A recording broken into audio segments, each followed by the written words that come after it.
Gas सिलेंडरच्या तुटवड्याचा आज पहिला बळी गेला. आंधळी मिर्झापूरचे वंचित बहुजन आघाडीचे माजी सरपंच शंकरराव शिरसाट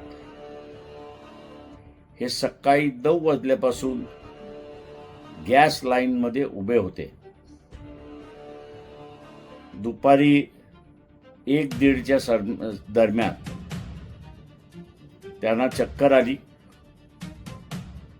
आणि त्याचमध्ये त्यांचं निधन झालं. गॅस तुटवडा होणार याची अगोदर कल्पना दिली होती. शासनाने नियोजन व्यवस्थित केलं असतं तर कदाचित माजी सरपंच शंकरराव शिरसाट यांचा जीव वाचला असता.